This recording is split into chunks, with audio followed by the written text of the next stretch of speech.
Hi everyone, welcome back. Welcome back to 10 on the 10th, hosted by Metal Scrap and Chick here on YouTube.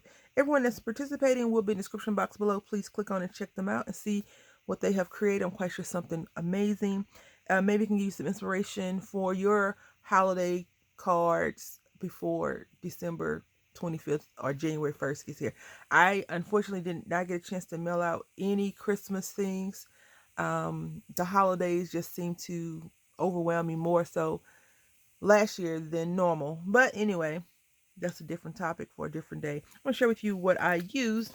I used this Michael's stamp. It says Season's Greeting. Right here, still on my little stamping block. So I used that. I used this blank boutique from Hobby Lobby Paper Studio. I got it, let's see, last year when I had the clearance.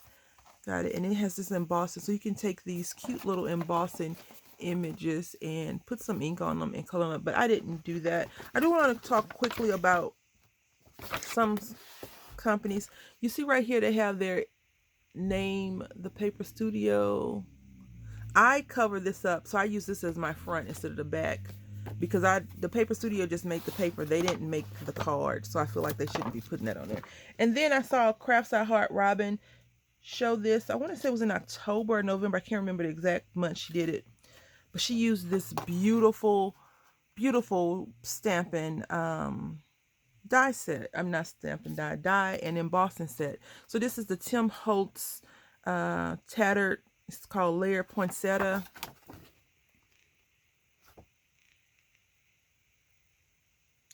And I had to have it. I have the embossing folder, but I don't have the die.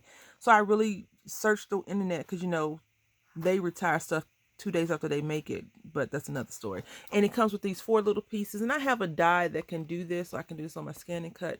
But I really wanted the die itself, so I got that die and I made a few pieces. And I want to talk about what I used. I saw this wrapping paper as I was walking out of Michael's. I want to say it was the end of January, and it was gold. And it was like, hey, buy me, and I bought it. So it's wrapping paper.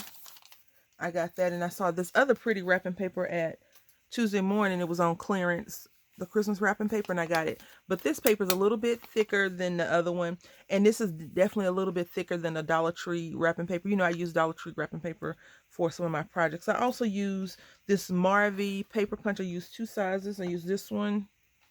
It doesn't say a size on it. And then I use this one. This is the smaller one. And then I use this one, larger. And so I cut them out, and here they look cut out. This is how they look cut out, plain. I cut them in 2 different colors, and then I just I'm chinchy.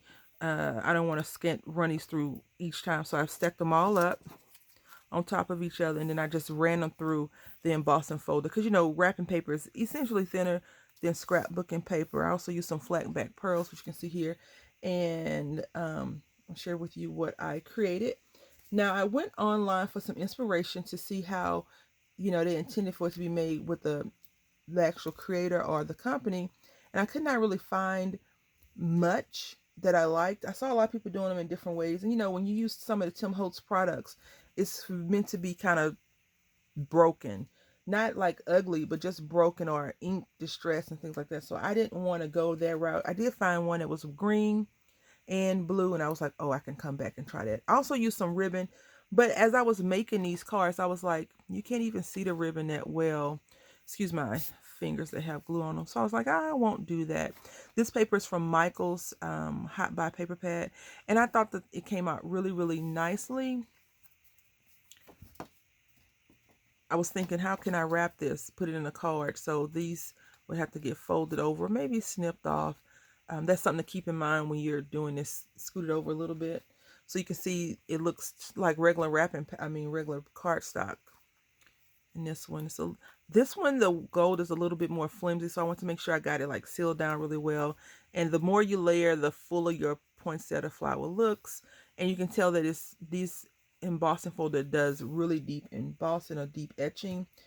And so on these, I use mostly this paper. I only had 2 sheets, so I can only get 8 cards. And then I use this silver, and I thought that would be really cool. But then I use this paper that I had left over as the base for that. And I like how this came out.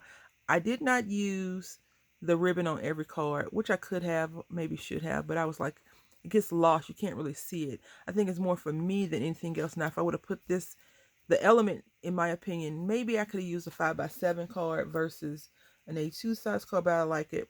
And so you can see right here, some of them I didn't emboss because I was like, oh, I think that'd be really cool to make some that's not embossed. And I could have just used all one solid color, but I think this does a little bit different. So you can see you layer it up, and whatever the last petal is, I did the opposite of that color. I wanted it just to be a little bit different. You know, I'm trying to use more of my crafting supplies than just letting them sit. And then when I see a sale, I go and buy more. And then I just add to it to let it sit. And then I get frustrated because I have all this stuff and I haven't used it yet. So I'm just trying to use up things. But in my opinion, the ribbon was a waste, you know, wasted material. I could have used it on something else versus this project. Now, if the card was larger, maybe it would have been a little bit different. I could have did that different. Like this one, I kind of spaced it out a little bit. So they're all the same card essentially, just in different styles. And you know, you can understand what Season's Greeting is, so I'm not too concerned that the letters are a little bit covered. I think this is one of my first or second ones that I did, or maybe the last one. But this is what I created today for 10 on the 10th. I hope that you've enjoyed it. Please click the description box. Check out all the other participants in the collaboration. Until next time, happy crafting.